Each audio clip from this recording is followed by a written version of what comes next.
welcome to The Pointy End. I'm Keith Sutherland. My guest today is Michael McKern, another of Bendigo's unsung heroes. Welcome, Michael. Thanks, mate. Thanks for having me. It's been a little while since you and I spoke about a few things, and I just want to go back a little bit about your history firstly. And I believe you moved to Bendigo when you were a young bloke, 15, not that much older these days, but a few years ago with Gordon and Anita, you were one of 6 kids that moved to town. What was the reason you sort of came to town in the first place? Obviously, your dad setting up business. Yeah, well, that was the only reason. I think back in those days they had decentralisation. That's right. So trying to get people out of the major cities into the bush. And so he moved his factory from Heidelberg and located in Eaglehawk, and it's still there.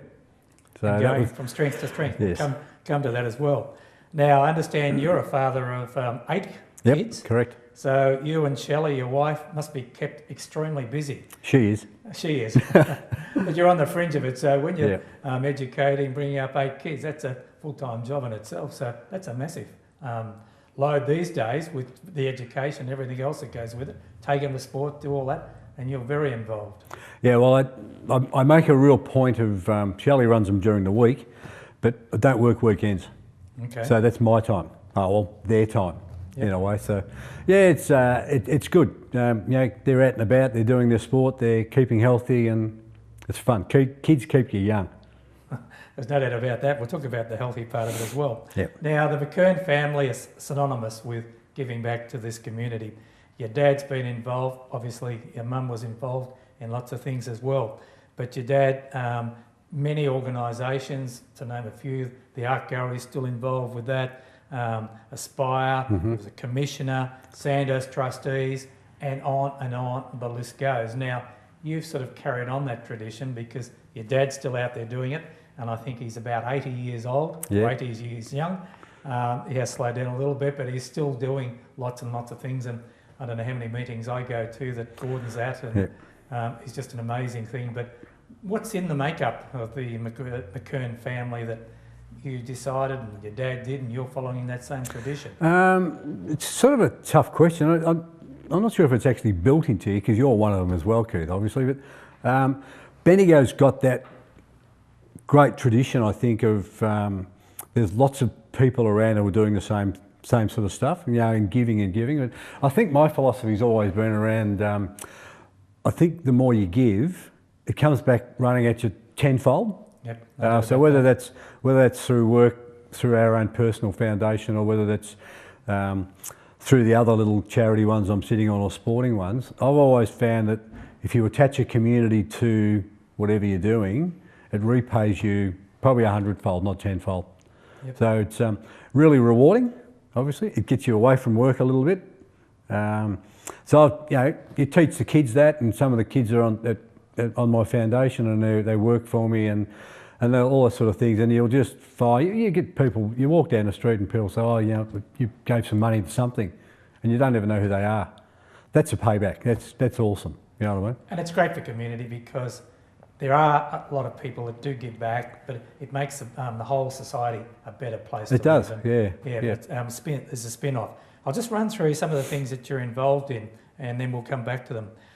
You're director of McKern Foundation, and you've had annual grants of about $150,000.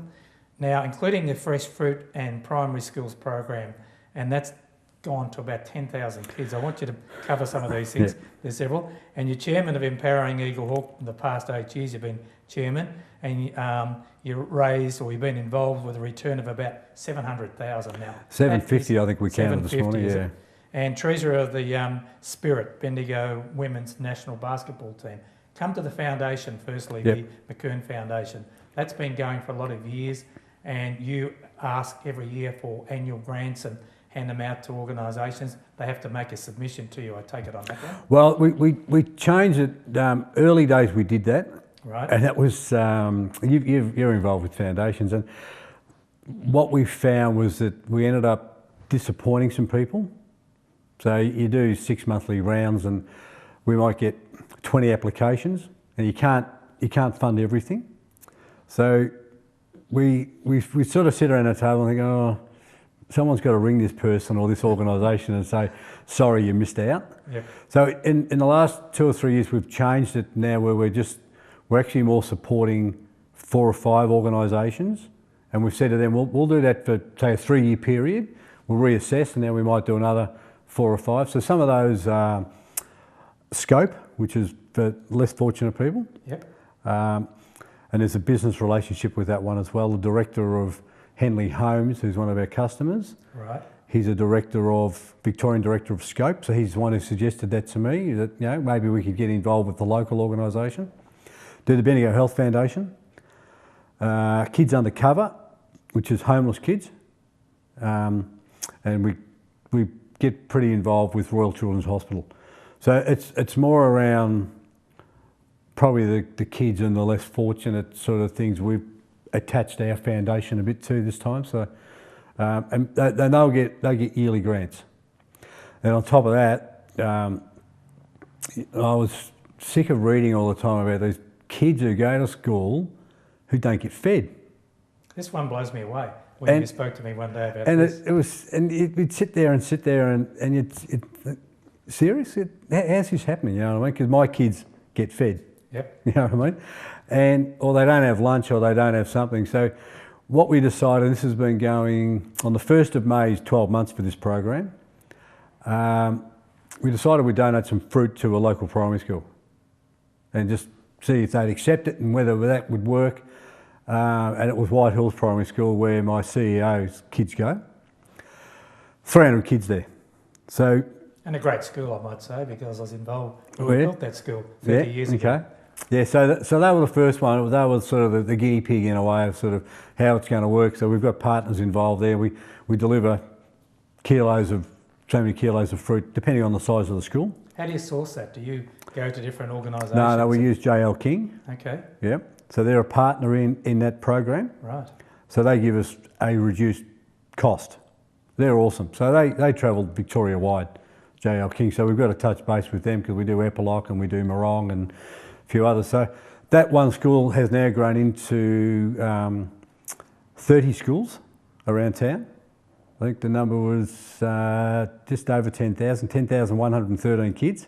That is incredible when you think about that. And we take this for granted. You and I, our mums made our sandwiches when we went off to school. But these days, that's not happening. And so it's a wonderful thing you do with 10,000 kids. 10,000 kids. And, and growing, obviously. Yeah, I think it's about 800 kilos of fruit every week that's being provided out in the community somewhere. So can you keep that level of supply up with the money? Because obviously you need a bit of support. You can't just continue to do that. So the foundation itself is now been formalised. It's got DGR status. Right. So in time, pretty soon, we might put a bit of a call out to some businesses and say, if you want to donate some money to this particular program, we'll make sure that we can grow it and grow it and grow it. We might take it to secondary schools and we'll take it a bit further. And I'm not sure how many schools there are in town, but we get great feedback from it. Kids writing little letters to us, and so they're all up on the wall at work. So the staff walk in and see this wall from the foundation with little pictures of fruit and all this sort of stuff in there, and that's really rewarding. That it's because it's still the staff who are generating the funds, obviously, and you can see which pumps into the foundation. Getting those letters, as you said, makes it very rewarding. Yeah, and so we tell that story, but I'm not sure how long you're going to keep running this program for, but I keep saying to my foundation directors that we will hopefully see the benefit of this. So I'll come back in 20 years and talk to you about it, right? We will see the benefit of this in 20 years' time, because we're hoping that these kids that we're feeding will feed their kids. Yep. All right? Forget about the generation we've currently got who aren't doing the proper things. We're not going to change them, but we're hoping that the kids that are currently getting in the program will think, and there's stories around, they go home and they go, Mum, I had this green thing today, I had this orange thing today. But they just don't get it at home. So can you go and buy me one? So the words we're working through the kids to get to the parents. That's a great spin-off effect. Yep. Now, the empowering Eaglehawk, that has been an incredible thing. And I've been to a couple of your functions out there, and it just blows me away how fantastic that one is as well. So this is our 10th year. So we're going to have a big celebration in August to celebrate the 10 years. $750,000. I suggest we're probably now the biggest grant giving organisation in 3556 area. And that's got its partners of the Bendigo Bank, yep. Bendigo Telco, Borough Club, or Bendigo Stadium. And that just continues. So the more we spread the word of the Bendigo Bank, and that's, you know, they're our major partner, we can give money away. 10 years ago, if a footy club picked up $350 for a fence sign, that was a pretty big deal. Yeah. Now the footy club can come to us and get $5,000. And all they've got to do is support the partner. It's a really, really simple story, and it works. Successful. We had Wayne Tobin this morning at our meeting. Yeah, and so the spin-off, the Bendigo Bank does some fantastic things in this area. We're very, very lucky to have them in town. Yeah, so I think they're up around $1.5 million a year. Yep. Handing out. But they're using it now through all their little enterprises around, so Eaglehawk, Strath, Kangaroo Flat, Otis is one of them, and Huntley's another one, just in this area alone. So we put a story out at Yolumbra. We had a little celebration there, and it was in that last 5 or 6 years, I think just those 5 have given away $3 million. Wow. It's a lot. As you said from the start, Bendigo people, Bendigo organisations just keep giving. Yes. Now you're treasurer currently of Spirit. Mm-hmm. I think this is something that people sort of take for granted, but they shouldn't, because it's a national basketball league. It's here, our Yes. own. It's in Bendigo, and I know that was doing it tough a couple of years ago. Now it's back on its feet. It's getting better, but we should be so proud of what you guys, and particularly you're getting involved in that as treasurer, to bring it back online, because it is a business. It's Yes. a big business, Yes. and so somebody's got to run with these things. But it takes people, it takes time and energy to sort of keep running with that, and that's just one of the many things that you've involved in as well. Sporting organisations are different to business, so you've still got to be aware of that when you're running or involved in a sporting organisation. They're emotional things. You know, footy clubs, for instance, everyone wants to win a premiership, but you've got to do it at a cost. And a lot of sporting clubs forget about that side of it, because it's exciting to win, and it's exciting to, you know, pat people on the back and great game. And this basketball thing's no different to anything else. And we've had a few local ones around town go under because I don't think they kept their eye on the sort of the good governance side of things and the proper structures. Let the coach run the team, let the business people run the business side of it, and you know, you have a sustainable model in play. We've got some great partners, but the biggest partner we've got is not so much a financial thing, is we've given the club back to the community. And so it's all the people who are paying $10 to come and watch Spirit play on a Saturday night or a Friday night at the stadium. They're the people who will put us back on track again. So it's with our fruit program, the girls go and cut the fruit up with the school kids. Wow, that's you know great. what I mean? A bit of payback in there. Come watch us play on the weekend. Yep. We've just appointed Kelsey Griffin, who's our number 1 player, as our ambassador. So she works for Bendigo Spirit, and she'll go to organisations and talk about leadership. So she'll go to schools and then cut up fruit. You know, we were just talking to Craig Neiman before about what better person could we think of to have talk to council or talk to forums about living in Bendigo. You know, she's an American. She came here, she loved it, she stayed. And gone on to bigger and better things. Bigger. Most valuable player. Yeah. And you know, Yeah. where else? So she stands in front of the school Put kids. you on the map as well, having this star player. So we're really connecting the club back with the community. And again, the give and take thing, the community's repaying it. Crowds went up 50% last year, and I reckon they'll go up another 50 this year, because it takes a little while to get into that sort of that mould of the system of you know, talking to people about what we've done to change it and how we're moving forward. So I have to come back to basketball, because not so long ago you and I played in a basketball game and determination. we turned up. You played, I turned up, not very well, but I've never seen such determination from a guy on practice, training, and obviously that's the way you run your life, because we did that for Righteous Pups and some wonderful Eliza. was going to get a pup and help her in her life and her journey. Great story. But, it was a great story, and but as I said, I don't know how many players you knocked over in the process of determination. So that determination follows through to business, which I'll follow on with. Now you're director of McKern Steel. You mentioned how your dad came to town. Now there's 65 staff and you've got a female CEO. But just tell us a bit about the McKern Steel, because that's another huge success story, that you're doing so many wonderful things. And it's not just here in Bendigo, but you've sort of branched out, but you're doing some amazing things there. 55 staff, 65 I should say. 65, yeah. Is enormous. Yeah, it's great for the, again, it's obviously good for, community sort of things too, when you've got that many staff, so the wages bill gets up fairly high. But the company supplies structural steel to the major domestic builders around Victoria. We only go Victoria-wide, but we do go Victoria-wide. We go, to Warrnambool, and we go to Sale. We go up north to Mildura and Swan Hill. So we'd have 8 trucks on the road probably most days. They leave at 4 o'clock in the morning and just scatter all over Victoria. So everyone's based at Eaglehawk, in the same shed that the old man built 40 years ago. It's a bit of a squeeze at the moment because we're growing. We've grown probably 30% in the last 2 years.